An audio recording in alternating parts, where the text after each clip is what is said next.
Alors bonsoir à tous et bienvenue à nouveau sur Parabellum, et ce soir le scasomètre est hors échelle, messieurs, complètement hors échelle. Nous sommes à un niveau vraiment intéressant. Bref, j'espère que vous êtes prêts pour une bonne dose de bio, parce que je vois qu'il y a des gens qui n'ont pas suivi l'affaire, mais... Merci, c'est justement la loi de Brandolini. C'est-à-dire que la quantité d'énergie qu'on doit utiliser pour démonter des bêtises est inversement proportionnelle à la bêtise elle-même. Mais on essaie quand même. Il ne faudrait jamais que je refuse de livrer une bataille perdue d'avance. Et puis, j'aime bien les moulins à vent. Donc, nous voilà. Alors, pour ceux qui n'ont pas suivi cette histoire, on a fait un petit short, mais dans le short, on ne peut pas mettre toutes les informations et tout le débunkage. Tulsi Gabbard, directrice du renseignement national des États-Unis, a pratiquement publié, déclassifié de nouveaux documents concernant les biolaboratoires en Ukraine. Les biolaboratoires sont présents partout, y compris en Italie. Le Spallanzani, par exemple, est un biolaboratoire italien très célèbre. Les biolaboratoires sont.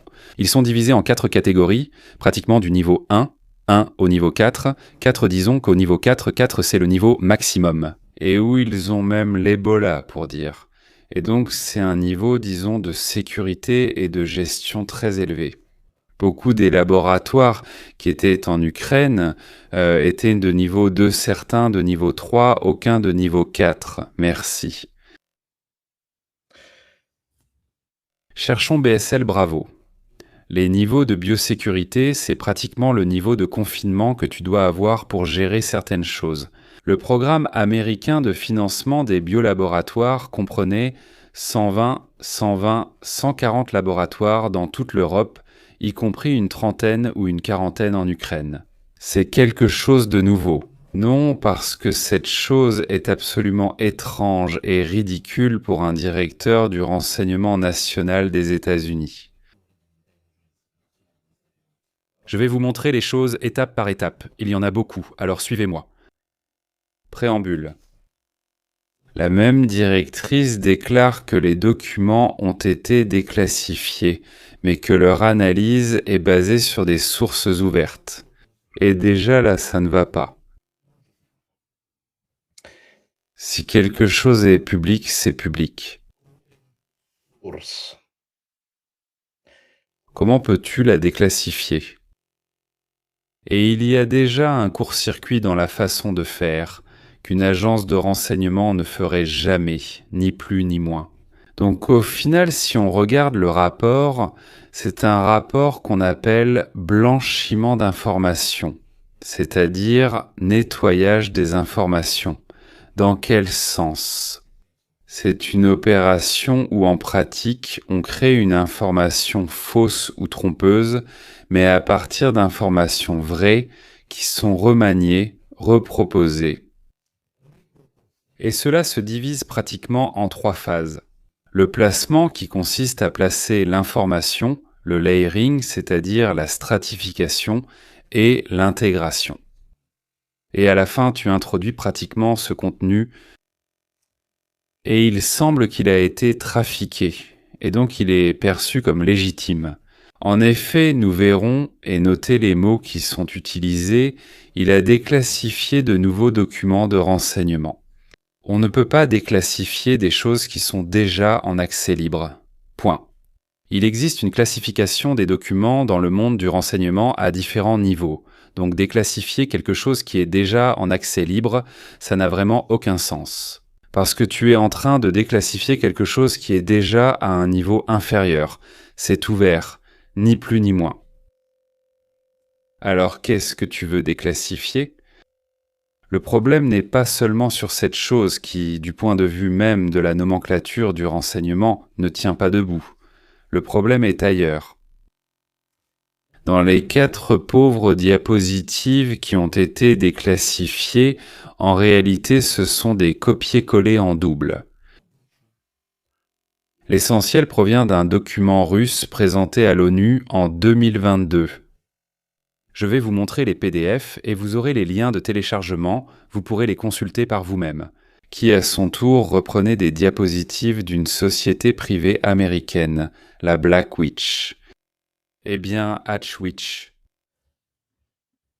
Donc, c'est la réutilisation d'un matériel qui avait déjà été proposé et qui avait déjà obtenu une réponse. Il y a une réponse officielle de l'ONU qui a évalué le matériel puisque certains disent qu'il faut un organisme tiers qui ne soit ni russe, ni ukrainien, ni américain. En pratique, il y a cette source, une équipe de l'ONU a évidemment évalué le dossier créé par les Russes et a conclu qu'il était faux. Les infos sont sur Reuters et toutes les sources sont en description. Donc le document présenté par Tulsi Gabbard, 4 diapositives, en réalité c'est un copier-coller. Ceci c'est la version russe originale. Maintenant je vais aussi vous montrer le PDF. Et voici la version présentée par Tulsi Gabbard. Remarquez qu'ils ont pratiquement seulement ajouté le tampon bureau du directeur du renseignement national, cette diapositive-ci, où des laboratoires sont décrits. Cela vient aussi de cette diapositive russe, du document russe de 2022. Elles sont identiques, je vous ai mis les lignes rouges et vous retrouvez pratiquement les mêmes descriptions précises du document russe au document américain. Elles sont pratiquement identiques, il n'y a aucune différence. Le graphique que vous avez vu du document russe ne provient même pas du document russe. En réalité, il vient de ce document, de Black Witch, qui parle pratiquement de ce genre de choses. Cette infographie avec tous les logos est tirée d'un 3e document supplémentaire. Donc Tulsi Gabbard a en fait pris 4 diapositives d'un document russe qui copiait déjà d'autres documents. Merci. Il va le déclassifier, mais c'était déjà entièrement public. Le document russe est téléchargeable, tout comme celui de Black Witch. Il y met son tampon dessus. Du directeur du renseignement national et il dit « Nous avons découvert ces financements. Ensuite, nous verrons aussi l'histoire de ces financements. » À noter que même dans les méga révélations de Tulsi Gabbard, premièrement, il n'est fait mention d'aucune arme biologique. Ici aussi, il y a une technique. En quoi consiste-t-elle? J'ai déclassifié de nouveaux documents, remaniés à partir de ceux des Russes. J'y mets le tampon américain et je te dis que j'ai découvert ce méga financement américain que personne ne voulait te faire savoir. Et ça s'arrête là. Ce n'est pas comme s'il disait « Nous avons absolument certifié qu'il produisait des armes biologiques ». Il te dit simplement « Nous avons révélé ce financement en déclassifiant des éléments issus de sources ouvertes ». Il y a aussi le paradoxe, il parle d'une analyse de renseignements basée sur des sources ouvertes, sans préciser qu'elles sont russes. Donc ce n'est pas pourquoi tu le fais, parce que la conclusion dans le rapport n'y est pas. Ils ne te dit pas « Regardez, nous sommes arrivés à la conclusion, c'est à vous de tirer la conclusion » et elle se base sur quelque chose d'idéologique. Si tu es là, tu es pro-russe. Même les Américains confirment les laboratoires biologiques. Blablabla, bla bla, ça fonctionne comme ça. Je t'amène à penser que je ne te le dis pas clairement parce que je n'en ai pas les preuves. C'est toi qui tires à la conclusion. Selon ton alignement, c'est une technique. Je vais te montrer autre chose de très intéressant, qui à mon avis est aussi amusant. Dans l'ancien rapport russe, il y avait aussi des cartes, ce sont les diapositives originales de Gabbard, entre ce qu'elle dit et la carte que vous voyez ici, où il y aurait 40 laboratoires. En Ukraine, c'est la même carte que l'on trouve dans le document russe. C'est une carte un peu étrange. Disons que lorsqu'on fait une carte, on crée un critère. Donc je demande au public qui regarde avec moi. J'imagine que si vous voyez des petites icônes, vous imaginez que celles-ci signalent l'existence. L'existence d'un laboratoire divisé par niveau, Vous voyez avec les couleurs, donc niveau 2 petit triangle jaune, et le lieu où se trouve ce laboratoire.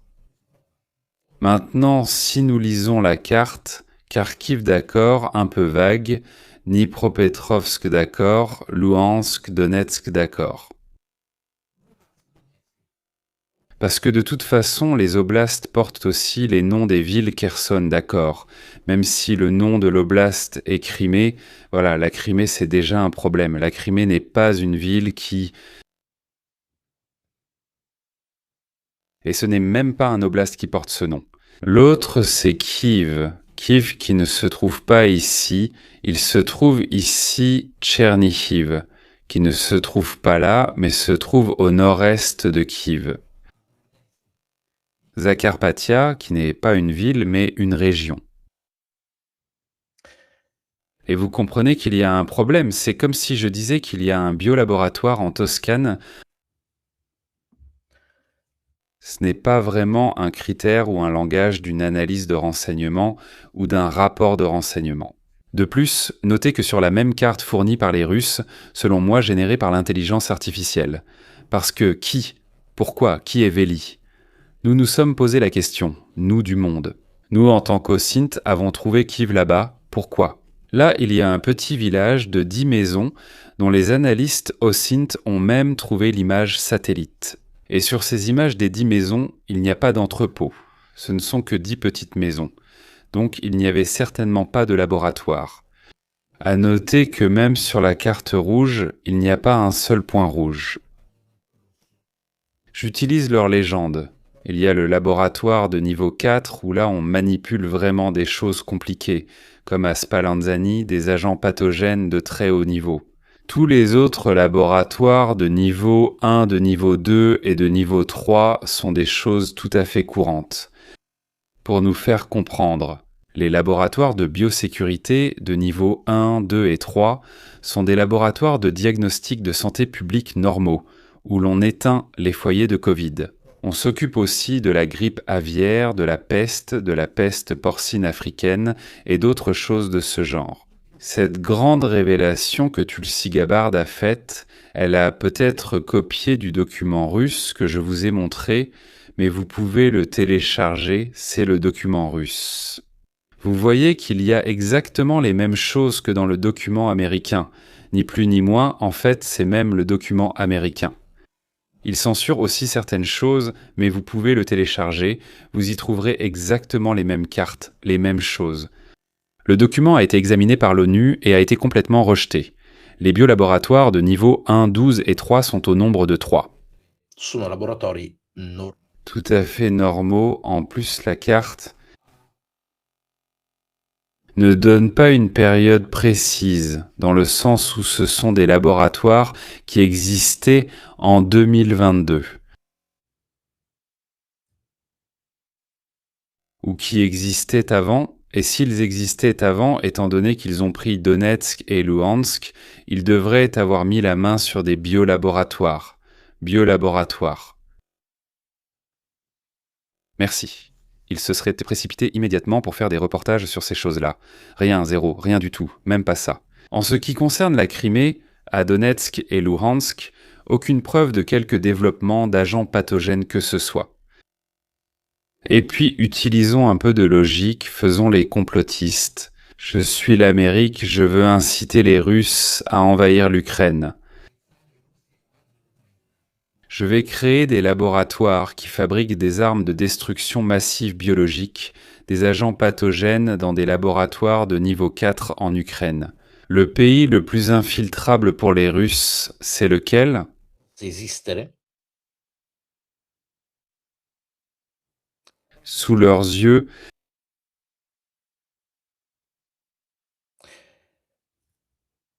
et les Russes, de 2014 à aujourd'hui, n'ont réussi à prouver quoi que ce soit concernant tous ces laboratoires, malgré leur énorme capacité d'infiltration à l'intérieur du pays et à la frontière. Évidemment, parce qu'il faut leur faciliter les choses. Merci à Indri, Broken Bulb, les lives de paramètres, au meilleur vaccin contre l'ignorance. Je vous souhaite à tous tout le succès possible. Le meilleur pour votre projet, merci, attendez, car cette histoire ne se termine pas à la fin. Le rapport de Gabbard n'apporte absolument aucune preuve, il dit. Nous avons enfin révélé qu'il y a ces financements occultes. Ces financements sont occultes. Document Verduranich. Rilasciato americano Que vous pouvez facilement trouver. tranquillamente online. Département de la Défense, coopération en ce qui concerne la réduction des programmes. Roberto Merci, coopération en ce qui concerne la réduction des programmes biologiques et des activités. Éviter en Ukraine. Tout est public. Ces documents sont publiés par l'État ukrainien, le département d'État américain, l'ambassade d'Ukraine et l'ambassade américaine. Ce programme existe depuis 2005. Ce sont des choses. Ce programme existe depuis 2005. 2005. Les États-Unis investissent environ 200 millions en Ukraine depuis 2005 pour soutenir 46 laboratoires ukrainiens, des sites de diagnostic, etc. Pour augmenter les niveaux de sécurité biologique, de sûreté et de surveillance concernant les humains et les animaux. Tout est publié. Il n'y a aucune révélation de quoi que ce soit. Tout est public. Donc nous avons pratiquement une directrice du renseignement national qui remanie un dossier qui est en réalité russe. Elle appose le tampon américain dessus. Elle dit que c'est déclassifié, mais que l'analyse est basée sur des sources ouvertes, qui par leur nature sont ouvertes, donc il n'y a rien à déclassifier ici, et cela révèle ce méga complot de financement des biolaboratoires qui est public. C'est le traité qui est également téléchargé depuis des sites ukrainiens. Entre les États-Unis d'Amérique et l'Ukraine, signé le 29 août 2005, allons à la page 3. Accord entre le département de la Défense des États-Unis d'Amérique et le ministre de la Santé ukrainien. Concernant la coopération dans le domaine de la prévention et de la prolifération, des technologies, des agents pathogènes et d'autres éléments pouvant être utilisés dans le développement d'armes biologiques. Tout est public. Il n'y a aucun complot. Personne ne cachait ces choses ici. Ensuite, laissons de côté ce que disent les journalistes d'un côté ou de l'autre, etc. Moi, j'ai trouvé tout ça en ligne. Sur les sites de ceux qui, théoriquement, étaient censés tout cacher, donc les Ukrainiens et les Américains. C'est tout. Ce sont des informations publiques. Vous trouverez les liens dans la description. Donc même cette histoire selon laquelle il aurait révélé je ne sais quel document incroyable, ce sont toutes des informations publiques, ni plus ni moins. Vous pouvez les télécharger vous-même. D'autre part, l'ambassade américaine à Kiev publie ces informations. Regardez, je vous mets tous les liens dans le chat parce que de toute façon, je mets toujours les sources, toujours à la fin. Ceci est un document américain de 2019 qui parle des financements. Le précédent était le document de l'ambassade. Ceci est un document du département de la Défense américain du 11 mars 2022. Ce sont tous des documents que vous pouvez télécharger. Ceci est en revanche le communiqué de presse de Tulsi Gabbard. 4 diapositives prises ici et là. C'est-à-dire, ce sont des choses qui n'ont rien de secret, ni plus ni moins. Voici le document russe original. Je vous ai mis le dernier lien dans le chat. Voici le lien de l'ONU qui avait déjà vu le document présenté par les Russes en 2022. Ce sont tous des documents que vous pouvez tranquillement télécharger. Je vous mets les liens originaux, même pas les liens courts que fait YouTube ou Telegram. Voici les liens directs vers les sites qui les hébergent. Et voici le document original de Black & Veatch, tiré de leur site. Quelle est la morale de l'histoire? Je ne sais pas pourquoi il l'a fait. Mais d'un point de vue logique, ça n'a pas de sens. Ça n'a vraiment aucun sens. Le simple fait que déclarer que tu déclassifies des documents qui sont déjà en open source. Mais pas open source parce qu'ils les ont pris en open source puis ils ont refait une analyse. parce qu'il n'y a aucune analyse. Ils prennent littéralement les diapositives russes et, en plus, ils en censurent certaines parties. Mais le fait est que tous ces documents sont disponibles depuis 15 ans, c'est-à-dire que les accords datent de 2005, certains de 2019, etc. Donc, le seul but d'une opération de ce type est le recyclage de l'information. C'est-à-dire créer un faux récit basé sur des choses entre guillemets, cette fois avec le tampon américain au lieu de celui russe, qui évidemment était une partie prenante. Pour moi, ce sont les Américains qui l'ont publié. Si même eux le disent, alors c'est vrai. En réalité, si on regarde toutes les choses, on se rend compte que c'est absolument faux. Donc chacun peut se faire sa propre idée. Je vous ai mis les documents, vous pouvez les regarder. Donc ce n'est pas une question d'opinion à mon avis, ou quelque chose comme ça. Allez voir ce qu'est la classification du niveau de biosécurité. La même carte russe ne montre aucun laboratoire de niveau 4. En Ukraine, voici les 4 diapositives publiées par le bureau du directeur du renseignement national. Toutes les données qui se trouvent ici proviennent directement des diapositives russes. Même les DC ne les ont pas retravaillées. Tu prends le même texte et tu le retravailles, tu fais toi-même les tableaux. Non, même pas ça. C'est littéralement du copier-coller avec Paint. Voilà le niveau. Remarque les parties qu'il a censurées.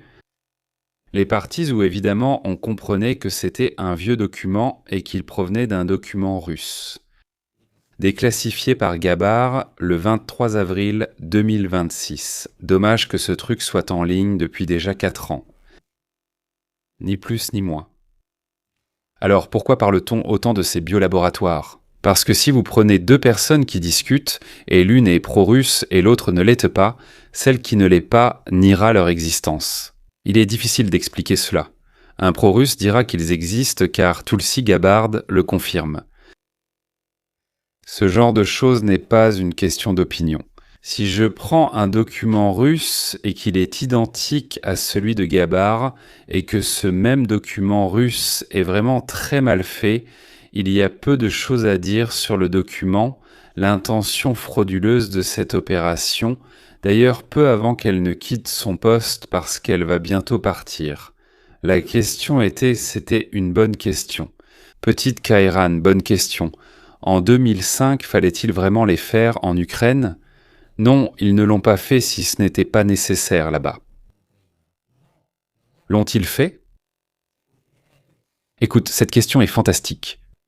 La plupart des laboratoires n'ont pas été créés, ils existaient en soi déjà, et ils venaient de l'Union soviétique.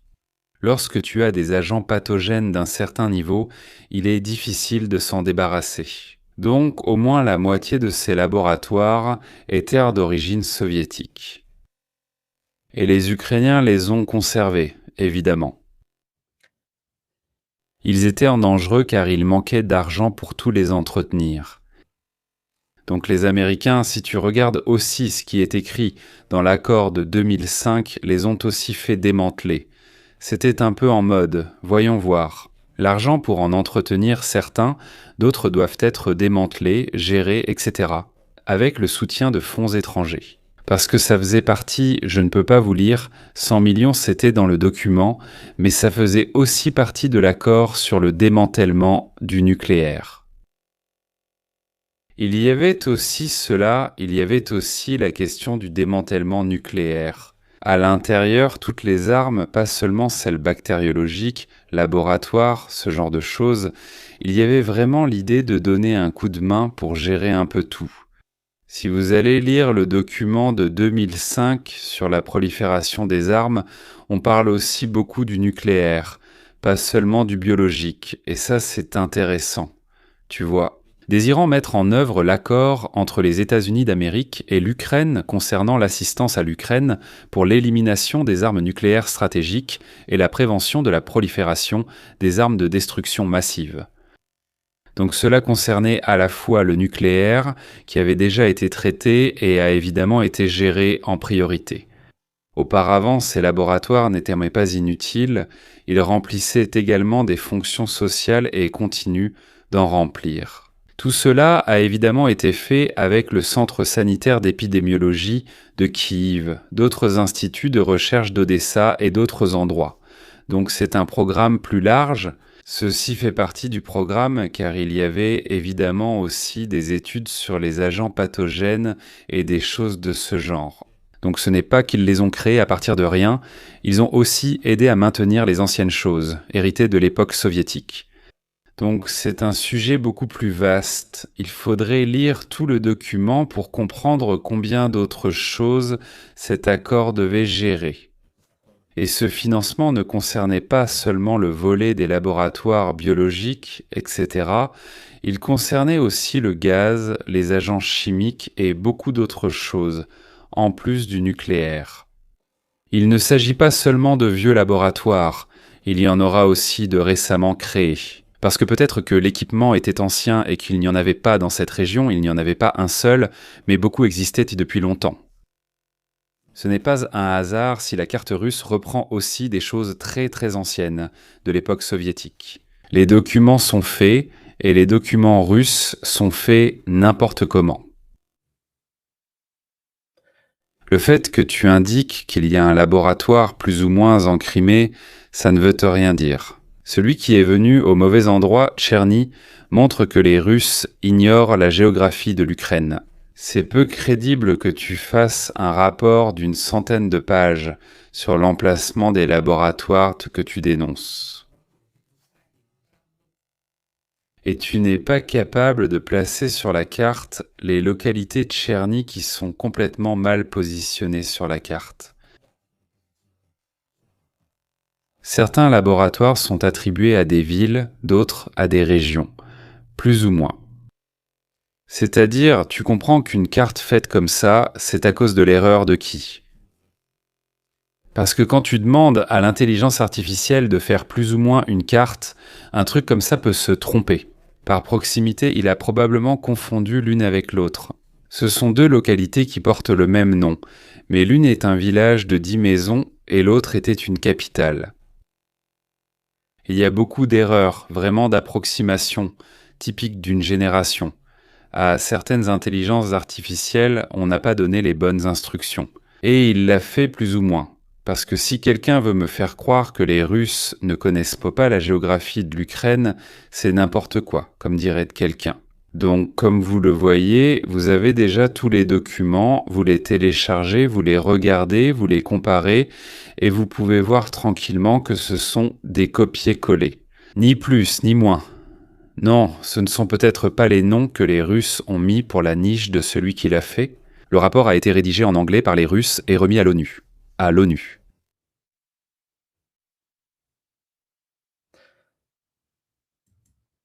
Donc il n'y a pas d'erreur, ni plus, ni moins.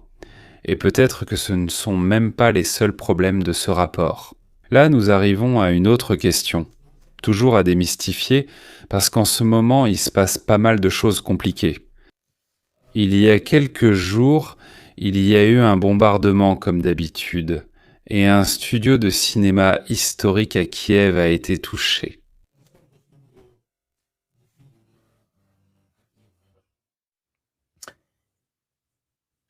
On pourrait dire, bon, mais quelle importance a le studio de cinéma d'Ovchenko?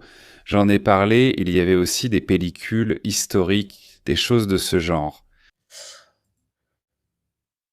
Et on pourrait dire, mais pourquoi tu parles de ces trucs-là? Parce qu'elle ment. Il y a tout ce bazar autour du biolab qui ne prouve rien.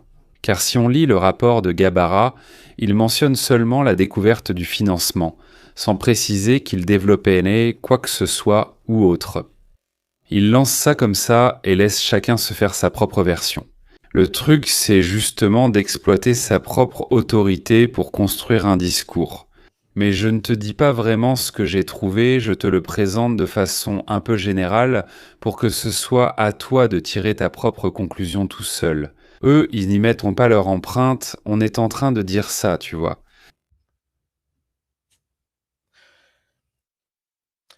En fait, ce sont les studios de cinéma Dovzhenko qui sont touchés, détruisant la collection de costumes, je crois des pellicules, des choses comme ça. En Ukraine. Et il y a quelques photos qui circulent. Comme vous pouvez le voir, ce sont les captures d'écran originales, disons, de la vidéo publiée par les entités ukrainiennes. Pourquoi cela a-t-il causé tout ce chaos ? Maintenant, je vais vous expliquer la vidéo originale. Ceci est la vidéo qui est relayée par la propagande russe. Ce sont des images, ce n'est pas une vidéo. Une seule image. Remarquez ces tôles avec ces trous.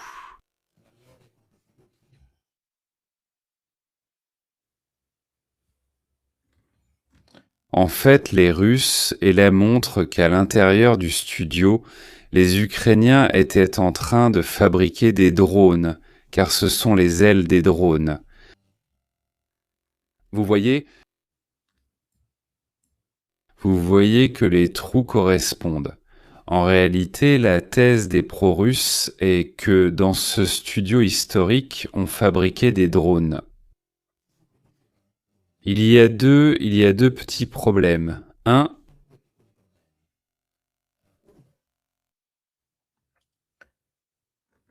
les drones ne sont pas faits de tôle.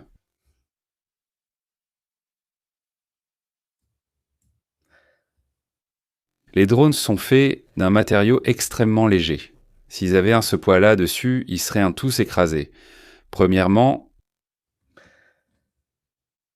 Deuxièmement, voici le policier. La vidéo originale du journal télévisé ukrainien. Il se met de côté. Il semble même rouillé. Mais le matériau plastique dont sont faits les drones est très léger. Avec ce poids-là, ils seraient tous écrasés. Au contraire, on dirait plutôt des tôles, parce que, tu sais, on dirait que ce sont des tôles. Parce que l'intelligence artificielle qui a été utilisée pour manipuler les captures d'écran de la vidéo a augmenté artificiellement la résolution. C'est ce que les Russes ont montré. Remarquez qu'on voit bien les briques, on voit bien les ailes des drones, etc. Ceci est la vidéo originale. La vidéo originale, évidemment, elle est un peu moins nette, c'est plus ou moins, disons.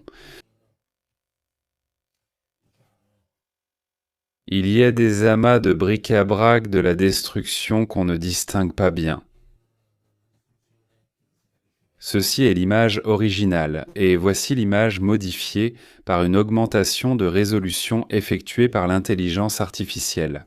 Maintenant, si quelqu'un a utilisé Photoshop, et moi je l'utilise souvent pour faire les couvertures, si je veux éliminer, disons, ces arbres dans Photoshop, je lui demande de remplir le vide par approximation.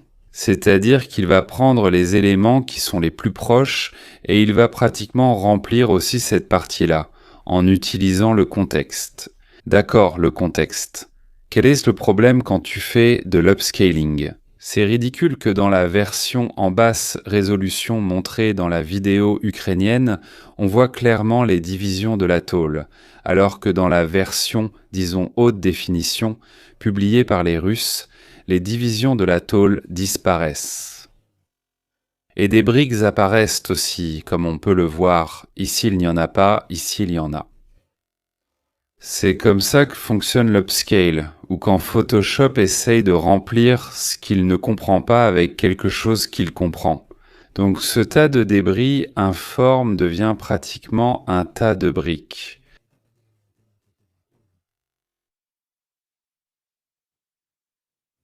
Il a rempli avec ce qui avait du sens, ni plus ni moins. Cela s'appelle le remplissage en fonction du contexte environnant. Cette fonction existe sur Photoshop et plusieurs intelligences artificielles.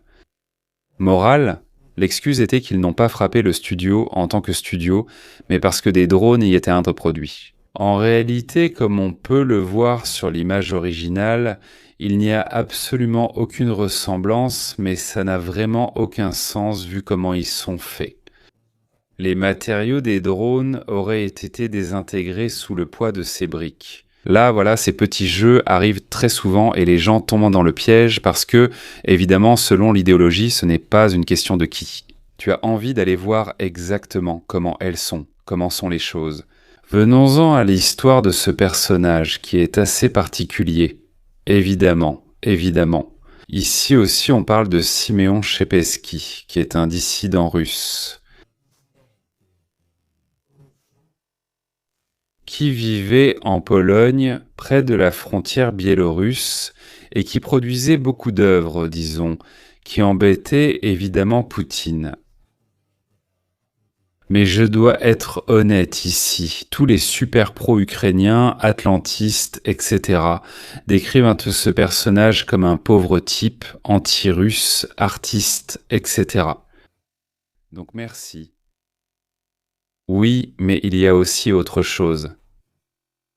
Il n'attaquait pas seulement Poutine, Kadyrov, etc. Et donc il y a tout un historique aussi de personnes tuées que nous allons voir maintenant par les Russes ou qui ont été traquées, le pilote qui s'était enfui en Espagne, etc. Donc il est très probable qu'il dérangeait, mais il dérangeait aussi les Ukrainiens. Ici nous voyons des images de lui, mais c'est lui aussi qui réalisait ces images. Donc celle-ci est aussi une image faite par lui, où il y a Yermak qui tient dans ses bras Zelensky, représenté avec un grand nez caricatural à la juive, qui fait pipi derrière ce qui est clairement un cosaque, et de l'autre côté c'est pareil avec Poutine et les siens. Donc c'est une critique où le pouvoir, en fait, se moque et urine sur les pauvres des deux nations, qui en réalité sont en train de se battre.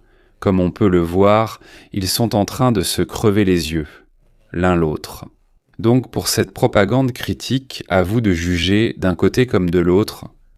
Il avait même été répertorié sur le site Mirosvez, qui est un site ukrainien, où ils signalent en fait des personnes qui sont anti-ukrainiennes ou recherchées, disons, pour leurs activités. Anti-ukrainiens.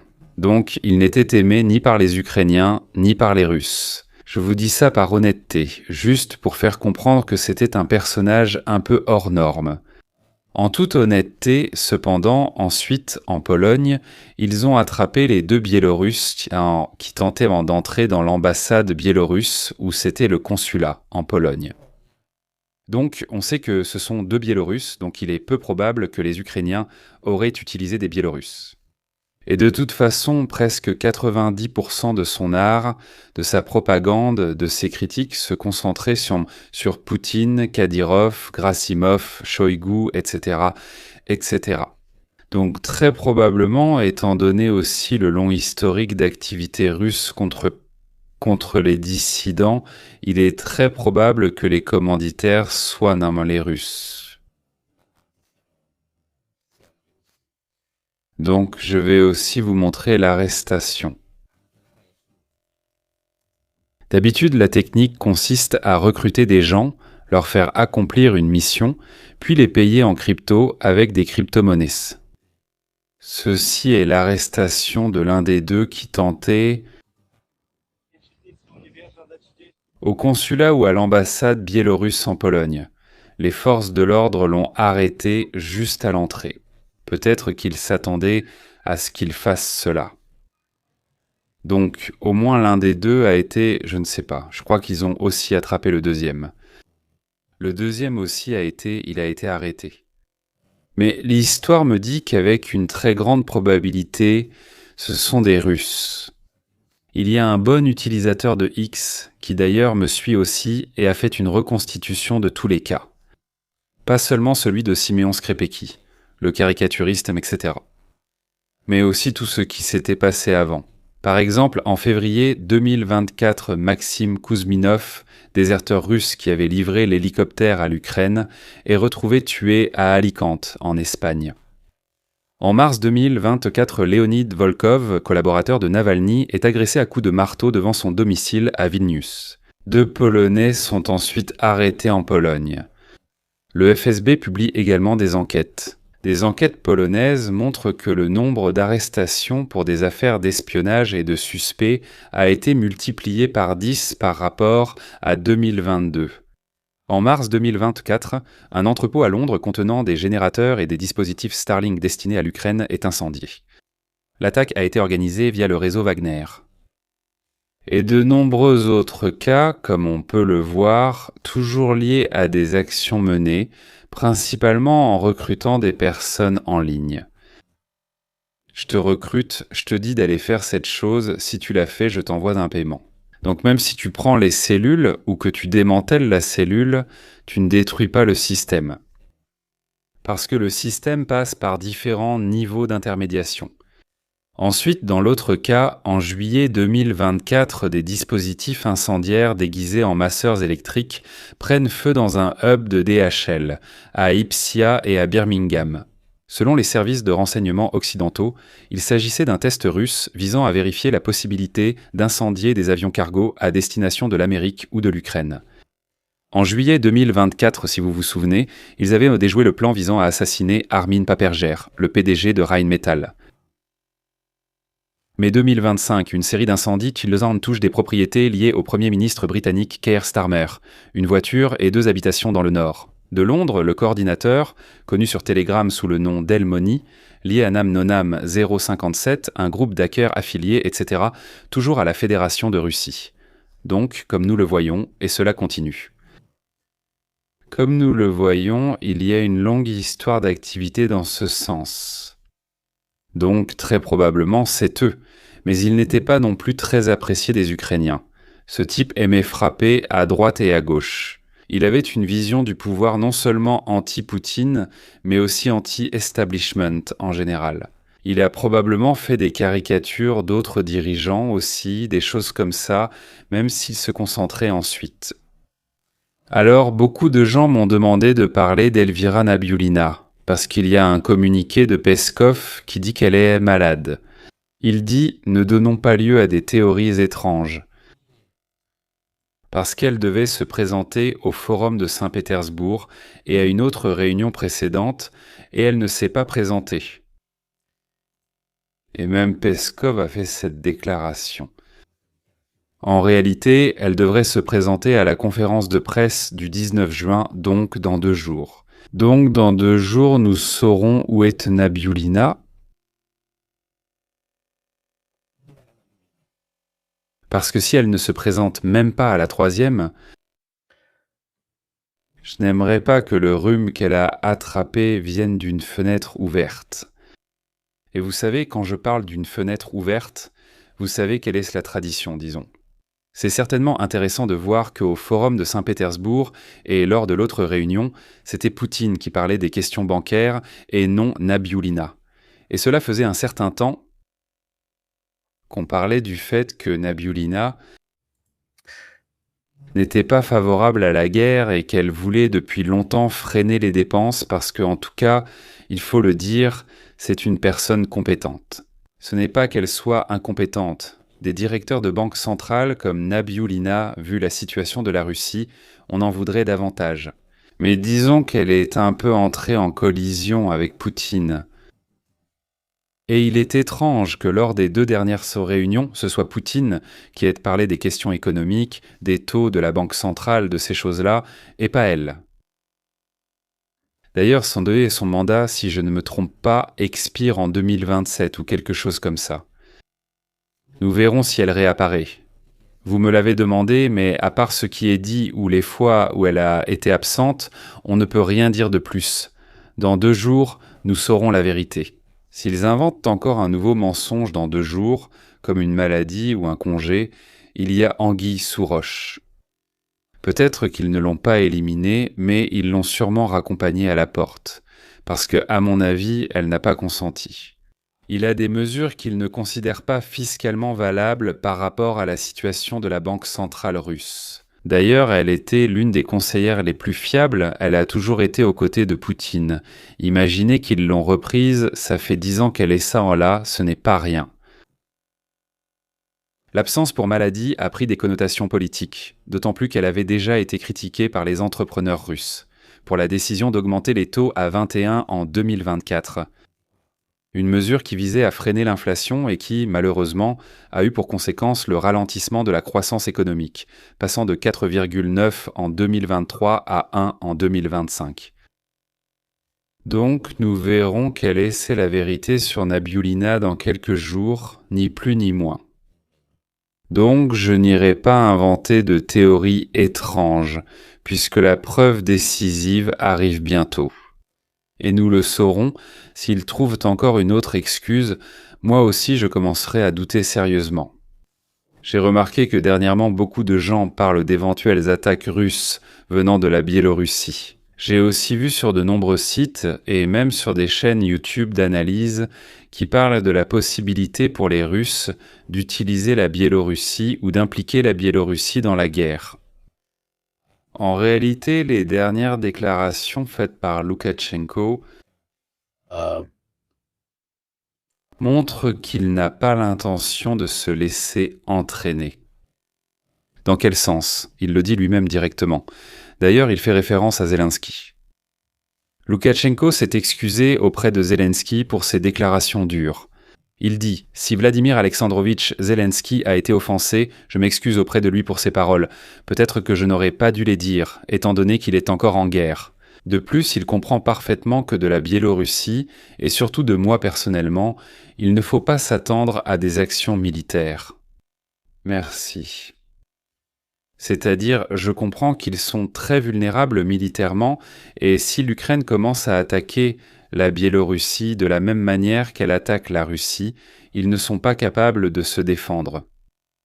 Il dit que nous comprenons très bien que nos infrastructures vitales, industrie et logistique seront attaquées, comme ils l'ont affirmé. Ils ont déjà planifié 500 cibles de ce type sur le territoire de la Biélorussie. La Biélorussie est donc également prête pour nous. Si elle attaquait Kiev depuis le territoire biélorusse, le front s'élargirait de 1500 km et avec le cours actuel de la guerre, nous et les Russes ne serions pas en mesure de protéger cette zone. D'ailleurs, vendredi, nous ferons un direct avec Édouard Fontana sur la défense de Moscou. Et comme le nombre de systèmes antiaériens russes n'est pas suffisant pour tout couvrir. Si vous vous souvenez, j'ai fait un direct il y a quelque temps intitulé « C'est cher l'ours » où je montrais comment les Ukrainiens, systématiquement sur le front de Kherson, en Crimée, à Zaporizhia, détruisaient des radars, des systèmes d'alerte précoce, des systèmes Buk, Pantsir, S-300, S-400, créant de fait une sorte de couverture trop courte de ce point de vue. Si l'on met en relation les attaques contre Moscou, par exemple celle de la raffinerie ou la précédente, on se rend compte que les Russes sont dans la situation où Moscou passe en mode défense. Politiquement, elle passe en mode défense. En ce moment, Moscou dispose de plus de systèmes antiaériens que l'ensemble du front de Kherson, de Crimée et de Zaporizhia réunis. Donc d'un côté, les Ukrainiens ont démoli. En fait, ils mènent une vaste campagne d'attaque contre la logistique russe le long de l'axe Mariupol, Mélitopol, Crimée. Et d'un autre côté, de temps en temps, ils piquent Moscou et ne se renforcent pas, qui doit donc être défendu. Ce qui crée encore plus d'absorption, disons, des capacités antiaériennes de la part des Russes. Donc la couverture devient courte, et c'est une couverture courte scientifiquement étudiée, celle de l'activité ukrainienne. Nous le verrons mieux dans les données. Mais allez récupérer, chercher l'ours, le live d'il y a un mois et demi, où je montrais justement ces données. Et je parlais justement de cette possibilité. Si ensuite on met les choses en relation avec les Ukrainiens, qui ont reçu quelques bombes guidées par les Américains grâce à un financement européen, ils ont développé le kit pour leurs bombes planantes. Ils s'entraînent de plus en plus avec les F-16 et les Mirage 2000. Mais tout cela en relation et il est très probable qu'ils commenceront progressivement. Il commencera probablement à larguer des bombes dans les secteurs de Kherson, Zaporizhia ou des choses comme ça. Une fois que le système anti-aérien russe de la zone sera très affaibli ou privé, disons, d'une partie de ses moyens anti-aériens au profit de zones plus sensibles et plus importantes politiquement. Dernière nouvelle, puis nous passerons aux questions sur le terrain. Les Ukrainiens ont révélé il y a quelques heures. Ce nouveau véhicule sous-marin s'appelle Sea Trident, Trident marin, et c'est pratiquement un beau drone sous-marin avec un gros potentiel explosif.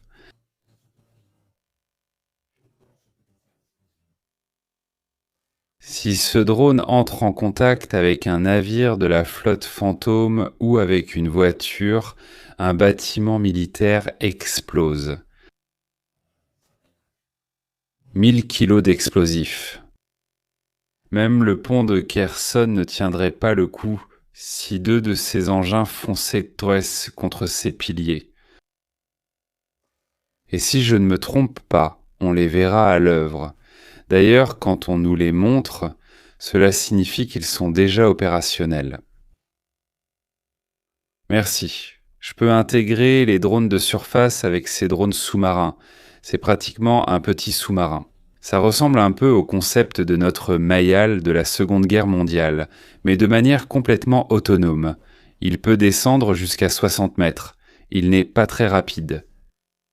Il atteint 10 nœuds, soit environ 18,5 km/h, donc il arriverait après de nombreuses heures à Sébastopol, ou de l'autre côté dans la mer d'Azov, ou encore sur la côte de la mer Noire. Mais il arriverait à 50-60 mètres, donc très difficile à repérer. Bien sûr, les Russes ont leur réseau sonar, etc., mais c'est un beau rôti farci de porc-épic. Pour utiliser un parallèle à nous le verrons sûrement à l'œuvre bientôt. Donc pour conclure la partie, disons des actualités, du debunking, etc. Les Ukrainiens ont certainement répondu à l'attaque qui a touché l'église et le studio par l'attaque contre la raffinerie à Moscou.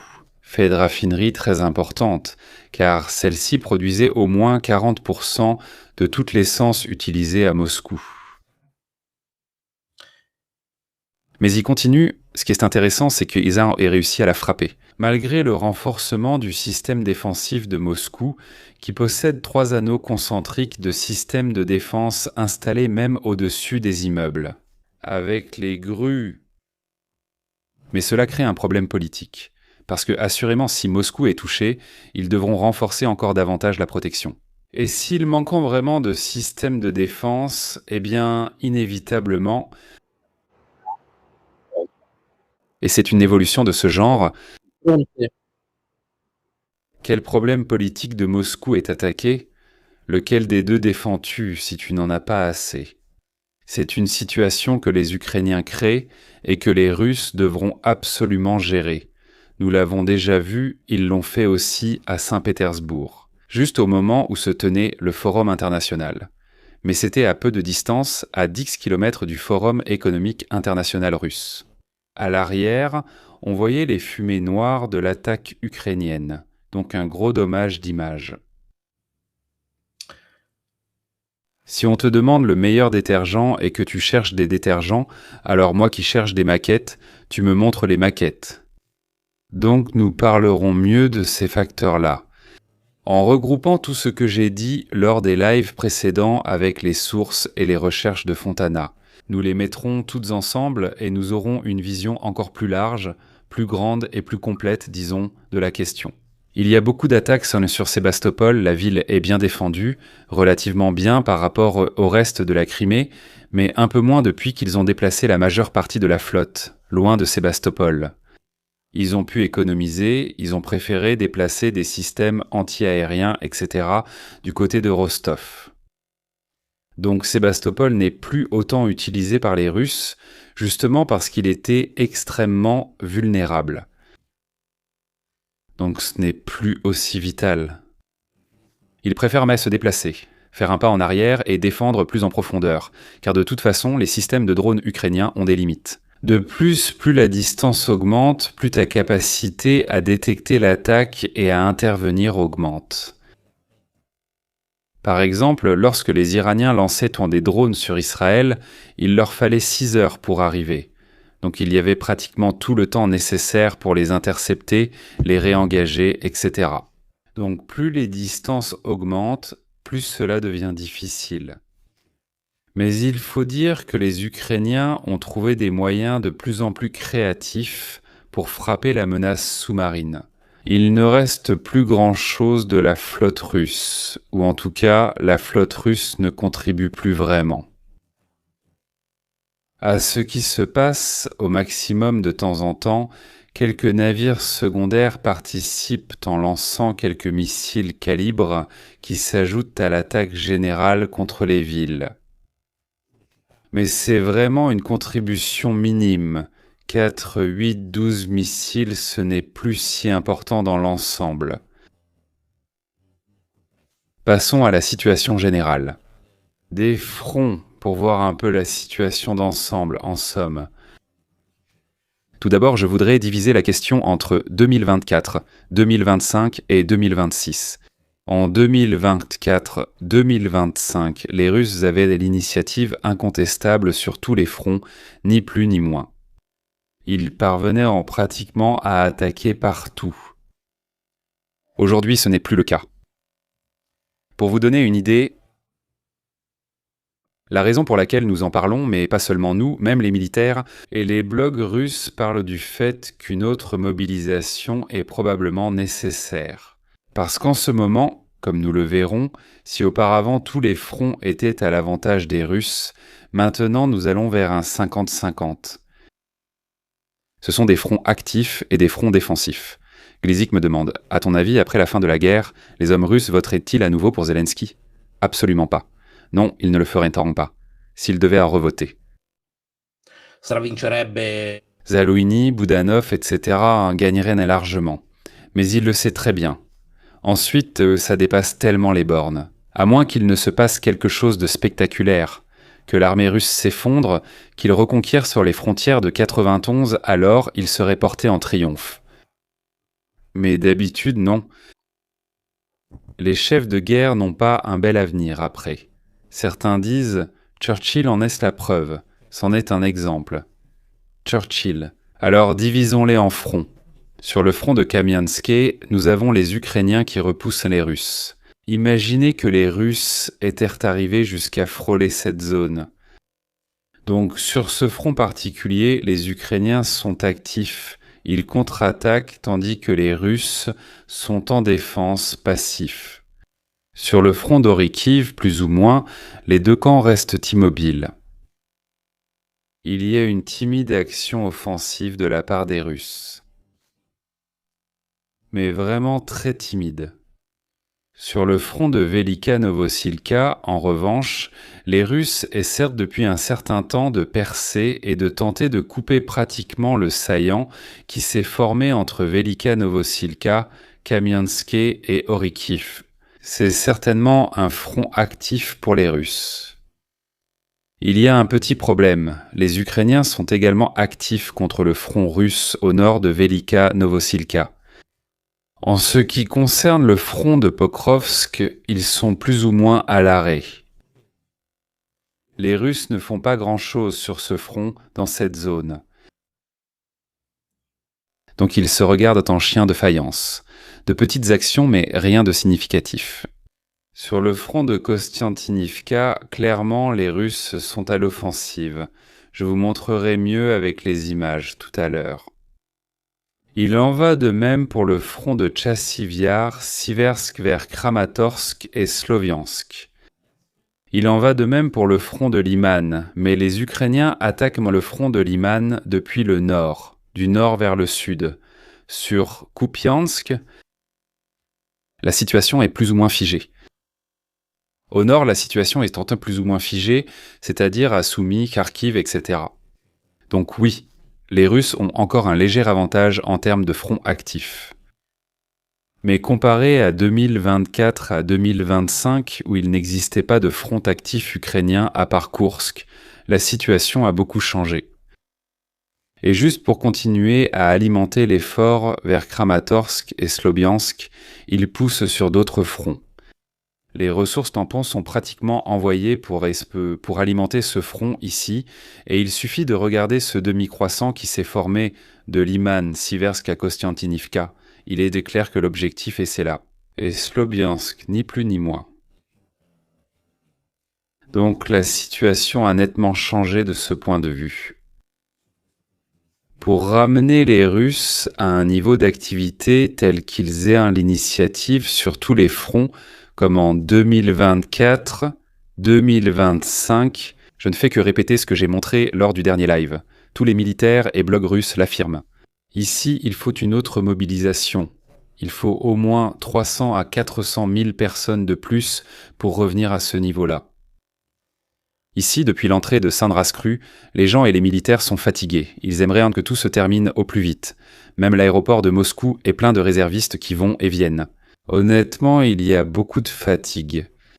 Aussi parce qu'après 5 ans de guerre, plus longue que la Seconde Guerre mondiale, plus longue que la Première Guerre mondiale à la maison. Qu'est-ce qui a été apporté ? Et ne venez pas me parler de Vétérinarne, qui a été prise par les Russes au nord de Kharkiv récemment, qui fait 1,49 km², ça ne vaut pas grand-chose. Ils continuent quand même à tâter le terrain, à s'infiltrer vers Kupiansk, mais la situation générale ici n'a pas changé. Les Ukrainiens sont fermement installés sur le côté ouest, avec quelques présences dans la partie est, et ils continuent de contenir les éventuelles tentatives russes. Mais celles-ci ne sont plus aussi véhémentes, intenses et soutenues, comme cela se produisait en 2024 ou 2025. Merci. Dans la zone de Siversk-Liman, nous avons les Russes tiobétais qui continuent de s'infiltrer. Il y a aussi des géolocalisations de Russes au centre de Liman. Alors pourquoi avons-nous une contre-attaque ukrainienne au nord de Liman ? Parce que Liman est extrêmement sous pression. Les dernières géolocalisations russes, peu d'infanterie, certes, ils sont même du côté de la voie ferrée de Liman. Cela signifie que la défense de Liman devient très poreuse d'une certaine manière. Et cette porosité, ceci est une carte russe, donc ne me dites pas que j'invente des contre-attaques ukrainiennes ou des choses de ce genre, c'est une carte d'un think tank russe, je le répète. C'est la carte même de Rybar qui nous montre une attaque ukrainienne au nord de Liman, comme on peut le voir. Merci à tous. C'est encore indiqué comme un territoire, disons, contesté, mais ce sont eux-mêmes qui... Ce sont eux qui font ces cartes. En réalité, la situation est un peu différente. Pour être honnête, les Ukrainiens ont en fait pris la moitié de ce qui est indiqué ici en pointillé. Mais j'ai remarqué que dernièrement, même les think tanks russes font des cartes un peu exagérées des actions ukrainiennes. Ils ont tendance à exagérer l'action ukrainienne, peut-être pour gérer les attentes en cas d'effondrement éventuel d'un petit secteur ou des choses de ce genre. J'ai remarqué qu'ils ont tendance à exagérer l'action offensive ukrainienne. Ne me demandez pas pourquoi, mais vous le verrez, c'est quelque chose de redondant. Ils ont tendance à exagérer, même nous qui suivons ces choses-là. En réalité, nous savons que l'ampleur réelle de cette pénétration ukrainienne est la moitié de cela. Ce sont les mêmes cartes russes qui exagèrent cela. L'action, je ne sais pas si c'est pour un discours interne, au cas où, pour gérer un éventuel problème ou pour alarmer. Je ne sais pas, mais je peux vous dire que les cartes russes, en ce moment, exagèrent tant plus que les cartes ukrainiennes sur les mêmes actions ukrainiennes. C'est intéressant, intéressant. Ici, on peut voir l'action que les Ukrainiens sont en train de gérer. Merci à... Les Russes, de l'autre côté, continuent de s'infiltrer. D'ailleurs, oui, une sorte de préalerte, ou gérer un problème qui est en train de se produire. Pendant que les Russes s'infiltrent dans Liman, ils sont attaqués sur les flancs. En fait, il y a l'Azov. Si quelqu'un voulait demander qui est l'Azov, là-bas il y a le corps d'armée d'Azov. À noter que pendant que cela se passe, évidemment, ils arrivent aussi par le bas pour essayer, disons, d'enlever ce gros pouce. Ce gros doigt russe qui s'est infiltré au nord d'Iman. À noter que pendant qu'ils subissent cette attaque au nord d'Iman, maintenant, les Russes continuent quand même, dans la partie sud, d'essayer de prendre la ville, tout en se préoccupant de ce qui se passe au nord, d'ailleurs. Ceci est une carte russe exagérée, car elle les montre presque à l'intérieur d'Iman, ayant déjà pris plusieurs quartiers. En réalité, nous n'avons pas de géolocalisation qui confirme la prise d'un secteur d'Iman. Côté russe, cependant, il y a des géolocalisations de quelques fantassins russes. Comme nous le disions, bien au-delà des secteurs où nous savons plus ou moins que les Russes sont présents. Ici, nous parlons même du chemin de fer. Donc cela signifie que leurs infiltrations, ils sont en train de créer à peu près à Liman la même situation que celle qui se crée à Kostiantynivka. Il est très probable que la situation à Liman soit plus tragique que ce que les cartes ukrainiennes nous disent, parce que l'attaque ukrainienne avec l'Azov et leur corps d'armée étant l'élite de l'élite, tu l'utilises quand tu dois redresser une situation déjà extrêmement précaire. Et le fait qu'il y ait des géolocalisations de fantassins russes, aussi loin à l'intérieur d'Iman, presque derrière Liman, me fait penser qu'on ne nous dit pas tout. En ce qui concerne Liman, je crois que les Russes en Krashti sont déjà installés, au moins dans les faubourgs, et qu'ils commencent à faire exactement la même chose qu'ils font depuis Kostiantynivka. Ils essaient de prendre Liman par les deux flancs. Donc la contre-attaque ukrainienne sert-elle à essayer d'améliorer un peu la situation ou à détourner l'attention? Réserve russe. Il semble qu'en ce moment, les Russes soient plus intéressés à engager leurs réserves pour prendre Liman plutôt qu'à contenir la situation. Un peu plus au nord, comme nous l'avons vu en parlant du terrain, il est sûrement plus important pour eux de prendre Liman comme base logistique, puis de s'approcher de Sloviansk. Depuis le nord, considérez que Liman est juste là-haut, un peu plus au nord, donc ils donnent la priorité à cela plutôt qu'au terrain qu'ils ont pris au nord. Et remarquez aussi que les efforts offensifs que les Russes mènent depuis Siversk et depuis Chassiv-Chassivyar servent à deux objectifs fondamentaux. Le premier est d'avancer lentement vers Mykolaïvka, où il y a de toute façon un terrain surélevé à partir duquel les Russes pourraient utiliser des drones dans toute la zone. En réalité, comme le confirment également les sources ukrainiennes, la route de Kramatorsk est déjà sous le feu des drones russes. Ce n'est pas moi qui le dis, je vais vous le montrer, c'est dans un article ukrainien. Donc cela démontre à quel point la zone de combat s'est étendue. Il y a déjà Kramatorsk et Sloviansk qui sont techniquement des villes en première ligne. Les drones russes arrivent et frappent les véhicules sur les routes. Venons-en à la situation de Kostiantynivka, qui est d'ailleurs la plus discutée. Donc d'un côté, nous avons les Russes qui doivent économiser leurs forces juste pour maintenir les fronts qui les intéressent vraiment, je pense aussi au niveau politique. Et de l'autre côté, tu as les Ukrainiens qui essaient à tout prix, avec acharnement, de maintenir Kostiantynivka et Liman. Parce que si les deux tombent, alors inévitablement, la prochaine bataille commencera vraiment aux abords de Kramatorsk et Sloviansk. Je pense que pour les Russes, ce point est fondamental. Parce que, évidemment, prendre le Donbass serait quand même un premier semblant de victoire qui pourrait leur donner une porte de sortie pour cette guerre. Dire « nous avons pris et libéré le Donbass, c'était un des objectifs, etc. » En réalité, on pourrait demander « mais alors pourquoi poussiez-vous vers Zaporijia? Pourquoi avanciez-vous vers Soumy? Pourquoi vouliez-vous prendre Kupiansk?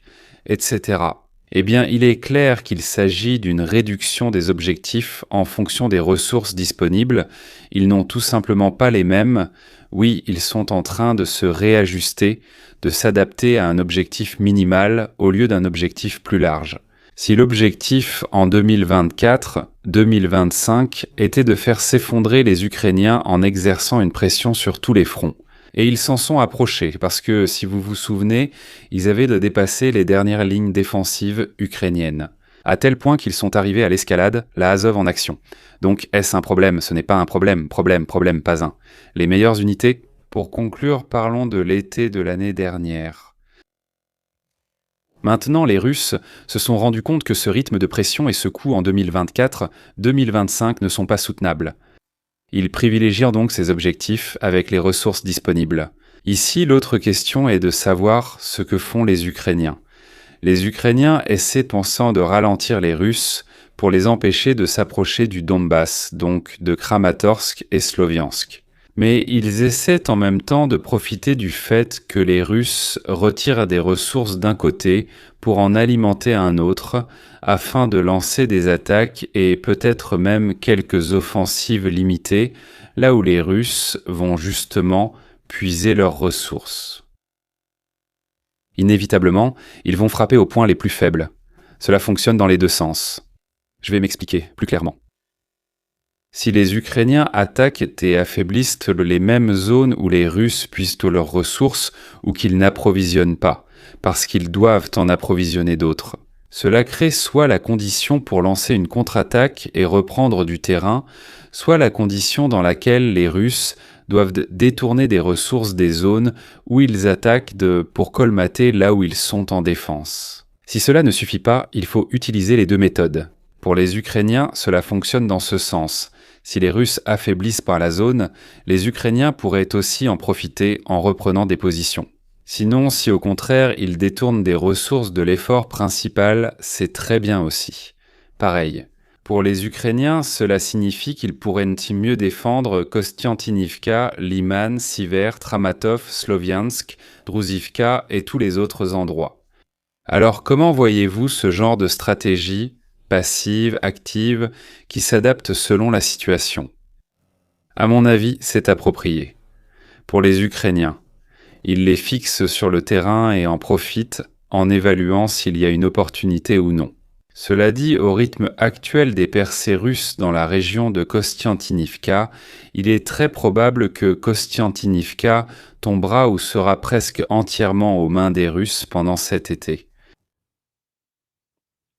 Au rythme actuel, nous en sommes plus ou moins à une phase similaire à celle de Pokrovsk. Les infiltrations russes sont bien plus nombreuses que ce qui est ensuite, disons, rapporté. Pleiframi a transmis ce rapport ukrainien, donc pas autre chose. Donc je vous le raconte avec leur témoignage.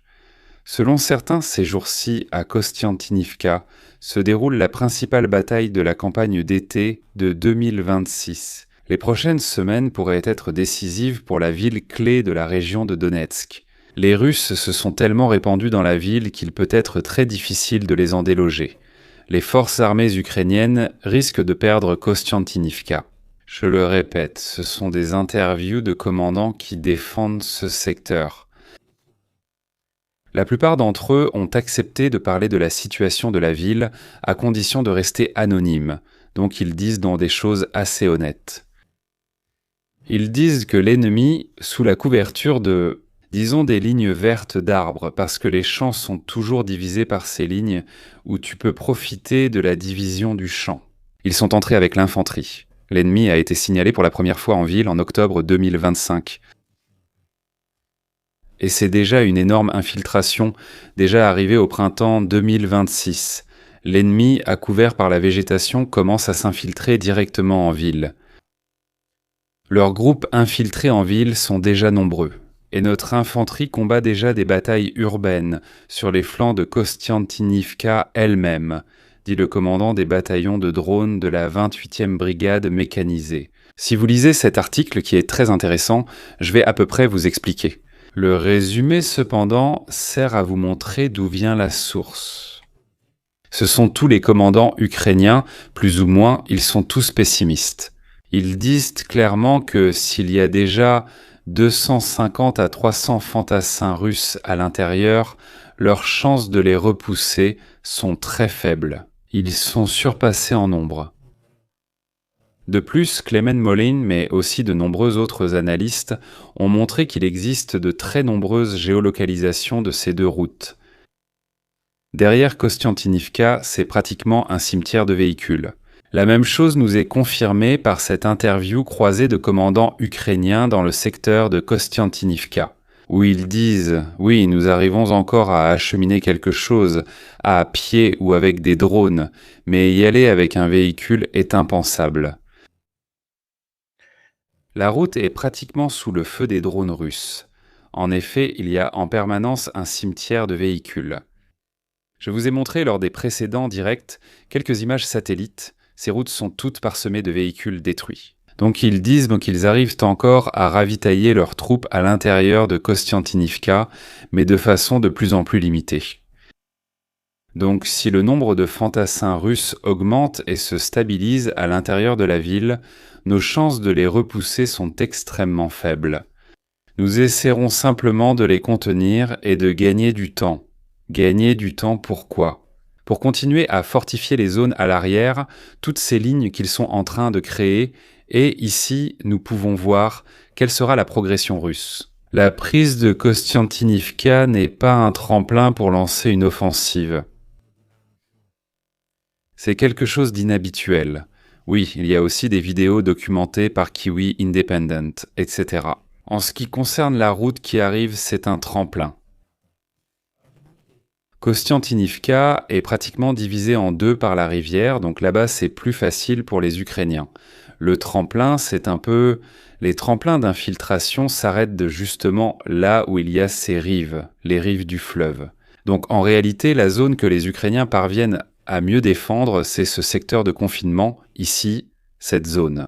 Les autres zones sont beaucoup plus faciles à infiltrer. Les Russes passent par Ilinivka, Berestov, ils passent par le nord. Il est inévitable que petit à petit l'étau se resserre et donc, plus ou moins, la ville est condamnée. C'est ce que disent aussi les commandants.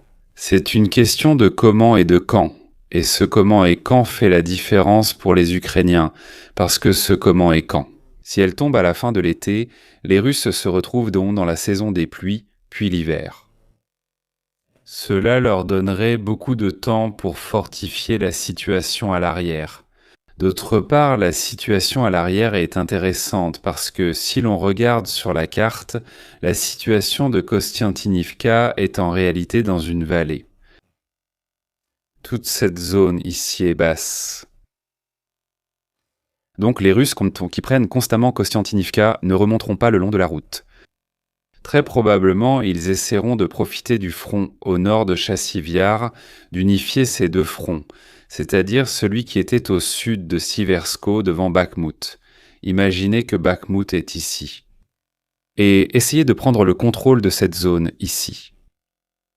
Cette zone est la zone vallonnée qui se trouve pratiquement à l'arrière d'Olksevo-Droujivka. Si tu prends cette zone vallonnée, tu contrôles aussi la route, les deux routes qui relient Olksevo-Droujivka et Droujivka à Kramatorsk-Sloviansk. Et d'ici, les opérateurs de drones russes pourraient en pratiquement opérer depuis Krasivka, plus ou moins dans toute la zone. Donc très probablement, ils essaieront de s'installer sur ces hauteurs, de couper Olksevo, Droujivka et en même temps d'essayer de les prendre en forçant une évacuation ukrainienne vers Kramatorsk, Kramotr, Sloviansk. Mais la route que les Russes prendront ne sera pas celle directe le long de la vallée. Ce sera de prendre les collines de cette façon. Donc je pense qu'ils essaieront d'étrangler la route au-dessus d'Olksevo, Droujivka, d'y arriver par le sud une fois qu'ils auront forcé un retrait ukrainien. Donc la véritable bataille pour Kramatorsk, Kramotr, Sloviansk aura pratiquement lieu autour de cette zone. Les Ukrainiens essaient de tenir Mykolaïvka parce qu'il y a des hauteurs. Donc au final, il est très probable que ce sera le front. Une fois Liman prise, les Russes essaieront aussi d'arriver de l'autre côté. C'est la bataille finale. Au rythme actuel, il faut savoir qu'on ne peut pas estimer les choses en supposant que tout reste stable. En réalité, si demain Poutine se réveille, quelques centaines de mètres, un tel ou un tel. 200, 220, 240, c'est le dénivelé qu'il y a dans cette zone. Je pense pas plus de UX160 pour donner une idée. Mais dans le domaine des drones, ces 200 mètres font beaucoup en ce qui concerne la communication avec le drone. Ce qui est en dessous est pire, non pas pour une question de visibilité, mais pour une question de ligne de communication. Pour revenir à ce que je disais en termes de délai, de ce qui se passe, il est difficile de penser que tout soit constant. Comme je le disais, si demain ils mobilisent 500 000 hommes et commencent à être de nouveau actifs sur tous les fronts, les choses peuvent s'accélérer. Mais supposons qu'ils restent au niveau actuel. Le scénario le plus optimiste pour les Russes serait la prise de Kostiantynivka pendant l'été. Ligne automne-hiver, les collines. Pour prendre Kramatos et Sloviansk, on parle de fin 2027. À l'actuel prendre et Sloviansk 2027. Tot. Mais cela seulement si tout reste stable, ce qui n'est pas le cas, que ce soit du côté ukrainien ou du côté russe. Mais supposons que tout reste stable, plus ou moins au niveau des forces, des pénétrations, de la vitesse. Surtout à l'intérieur de l'environnement urbain, cela reste ainsi. Et nous avons remarqué que s'il y a une constante dans cette guerre, c'est que lorsqu'un secteur urbain est défendu, pour la prise d'une ville, même petite, de 60 ou 70 000 habitants, il faut plus d'1 an. C'est valable pour Bakhmout, c'est valable pour Kostiantynivka, Pokrovsk, Mirnorad, Siversk. En fait, Siversk est en réalité sur le front depuis qu'elle est là. Donc c'est certain que lorsqu'on entre dans un environnement urbain où les chiffres comptent moins, surtout dans les phases initiales, les délais s'allongent énormément. Parce que tu n'as plus tout cet avantage en termes de drones, d'artillerie, de véhicules blindés, même s'ils sont très peu utilisés. Donc tout cela prend beaucoup plus de temps. Et Kramatorsk et Sloviansk, pour vous donner une idée, ces deux villes réunies représentent quelque chose comme 6 ou 7 fois Pokrovsk ou Kostiantynivka. Donc une bataille urbaine pour Kramatorsk et Sloviansk, c'est un petit Stalingrad. Merci. Cela signifie que les Russes doivent y arriver en unifiant 4 fronts. Celui de Kostiantynivka, de Siversk, de Chassiv-Chassivyar et de Laman.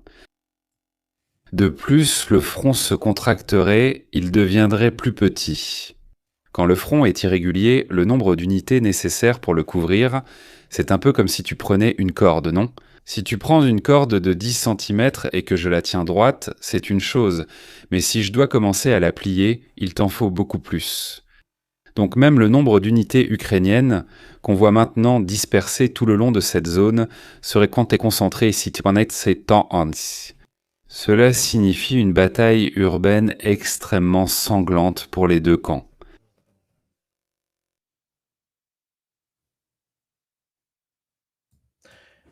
Je le dis comme ça, à la volée. Nous verrons aussi le reste des secteurs. En attendant, je remercie le sponsor d'aujourd'hui, qui est évidemment notre ami Inconi, que j'utilise personnellement. Donc souvenez-vous que vous avez l'offre dédiée à la communauté avec le lien de Parabellum. Et d'ailleurs, vous soutenez aussi la chaîne et notre activité, ce qui nous permet de faire des vidéos, même en me moquant un peu des vues, d'aborder aussi des sujets mineurs, comme nous le faisons souvent.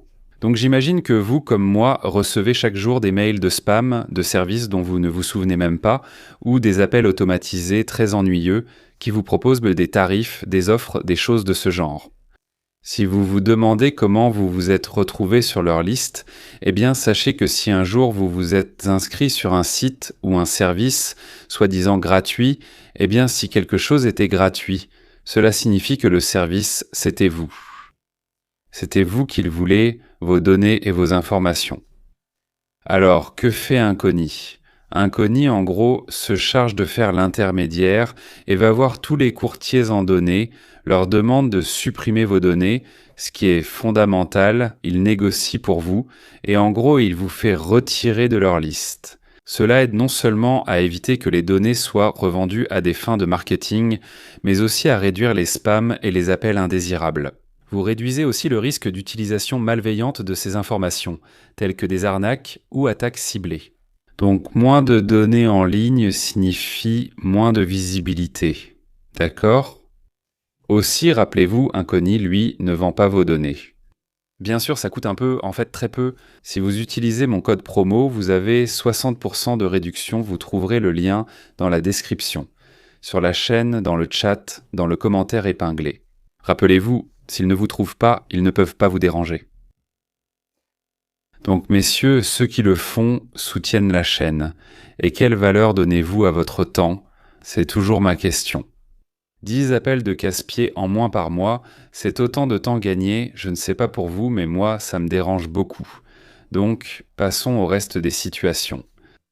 Le reste des situations est très intéressant, parce qu'au final, si on regarde le panorama de ce qui se passe, on se rend compte que cette rationalisation des ressources est quelque chose que probablement les Ukrainiens devront aussi faire, en décidant un peu ce qu'il faut défendre et ce qu'il ne faut pas défendre. Donc vous voyez, le secteur de Siversk, le secteur de Kostiantynivka, c'est le secteur à gauche de Kostiantynivka qui par hasard est redevenu actif. Il était assez calme, maintenant il est redevenu actif. Si on suit cette logique, les Russes essaieront de remonter pour prendre à revers ces deux villes, Orksevo-Drozivka et Drozivka, qui se trouvent dans cette vallée. Notez qu'en même temps, ils essaient de remonter le long de Stepanivka, Dovabalka et Roskizhne, qui sont pratiquement sur le flanc de Kostiantynivka. Kostiantynivka est juste un peu à droite de Dovabalka. En ce qui concerne le secteur de Pokrovsk, Krechin, comme on peut le voir, les Russes les continuent de pousser. Mais si on regarde cette carte ou celle d'il y a 3 mois, il n'y a pas de grande différence, ni même avec celle d'il y a 5 mois. Une fois Krechin prise, aussi parce qu'il y a beaucoup d'unités ukrainiennes dans la zone, il n'y a plus eu de grosses poussées de la part des unités russes. Comme vous pouvez le voir, les changements sont vraiment minimes d'un jour à l'autre. Voici le secteur, en revanche, plus au sud, où les Ukrainiens attaquent pratiquement sur le flanc de l'offensive russe, qui va de Ouliaïpol vers l'oblast de Zaporizhia, en direction d'Orekiv. Comme on peut le voir, ici les Ukrainiens ont regagné 16 km² dans une zone, 7 ou 8 dans une autre, et dernièrement les Russes ont concentré beaucoup d'unités ici. Nous parlons du nord de Velika Novosilka, probablement pour tenter à leur tour de contrer cette action. L'Ukraine, pour la première fois depuis que les Russes ont pris Velika Novosilka, s'approche presque de la reprise de ces systèmes défensifs ukrainiens qui se trouvaient au nord de Velika Novosilka.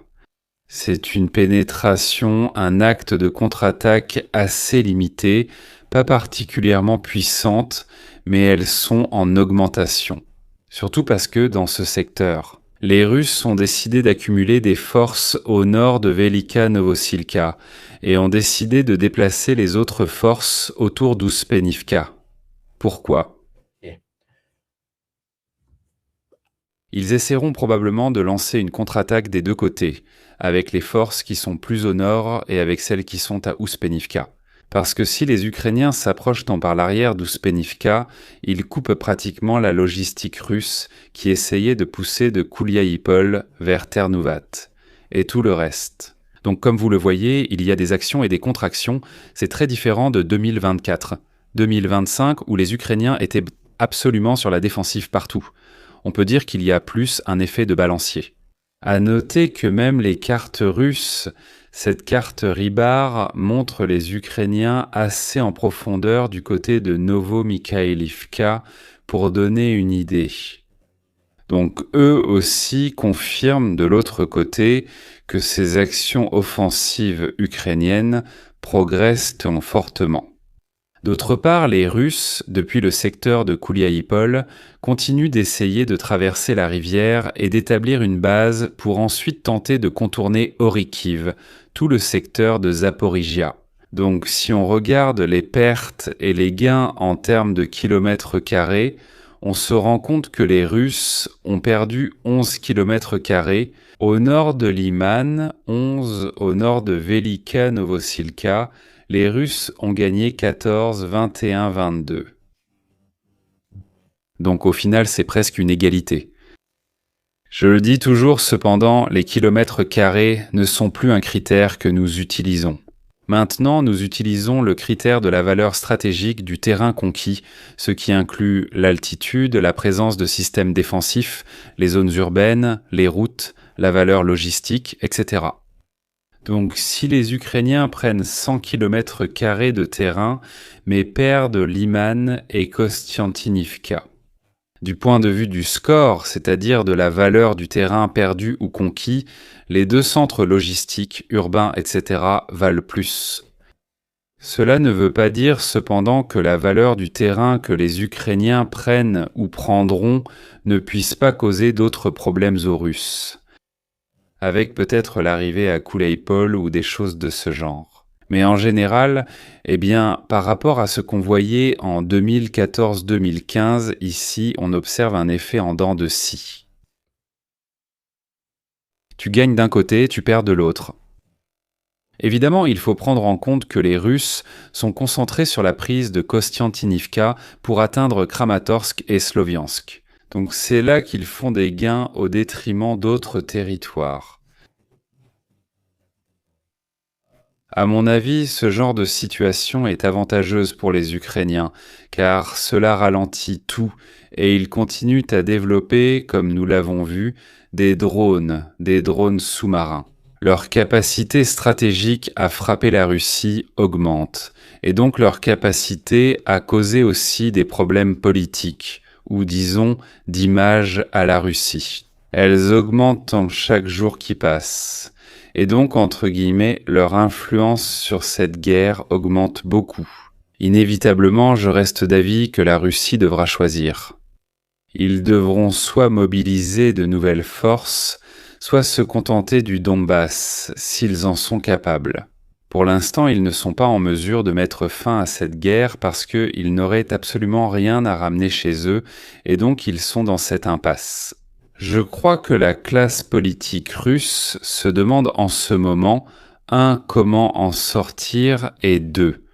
Comment réussir à gérer en interne ce choix qu'ils devront faire à un moment où tu as de gros problèmes chez toi, avec les drones ukrainiens qui frappent la raffinerie de Moscou et d'autres choses qui ne peuvent qu'augmenter. C'est un vrai problème d'un point de vue stratégique. Donc je pense que si ça continue comme ça, inévitablement, ces choix seront dramatiques. Cela en admettant que les Ukrainiens ont leurs propres problèmes de personnel, qu'ils ont leurs propres problèmes de ressources, mais cette situation est certainement plus acceptable, plus favorable que celle de UX 1024 à 2025. Donc trouver aussi un moyen de sauver la face. Et c'est la solution que les dirigeants russes doivent sortir de leur chapeau. Ensuite, il y a toujours le signe à l'Est, comme je l'ai dit. Poutine se réveille après la censure d'Internet, il envoie d'un autre demi-million, et alors là, oui, ce serait des problèmes pour les Ukrainiens. Parce que je suis clair, si Poutine prend encore 500 000 Russes et les envoie à l'offensive comme en 2020-85 et qu'il lance une nouvelle offensive en 2027-28 avec un autre demi-million de soldats, il sera difficile pour les Ukrainiens de s'en sortir une nouvelle fois. Ils s'en sont sortis, tirés par les cheveux la dernière fois. Et l'hiver extrêmement froid, la suppression de Starlink, la coupure interne d'Internet ont certainement aidé la Russie. Mais 2 années d'offensive comme celle de 2020-85 mettraient l'Ukraine en crise, à moins que l'Ukraine ne procède elle-même à un recrutement massif, ce qu'ils ont toujours essayé d'éviter. Comme vous le voyez, chaque mouvement est une contre-mesure. En supposant les mêmes choix et la même conduite en 2027-28, 2 années d'offensive ne seraient pas gérables par l'Ukraine. Sont-elles gérables du point de vue des pertes, de la durée de la guerre, des choix politiques pour la Russie ? Je pense que c'est la question que se posent les dirigeants russes, s'ils sont capables de se permettre encore une fois un 2020-85. Je vous remercie tous, merci de m'avoir suivi. Vous trouverez toutes les sources dans la description. On se retrouve vendredi pour une analyse très spécifique sur la question du corridor, des défenses antiaériennes russes, de l'utilisation des drones et aussi sur les défenses ukrainiennes. Un petit spoiler, lors de la dernière attaque de missiles russes, sur les 79 missiles principalement balistiques lancés par les Russes, Seulement 7 ont été interceptés par les Ukrainiens. Cela signifie manque de patriotes. Ce n'est pas un hasard s'ils veulent développer un système national, mais nous verrons cela plus en détail vendredi. Merci à tous et bonne nuit.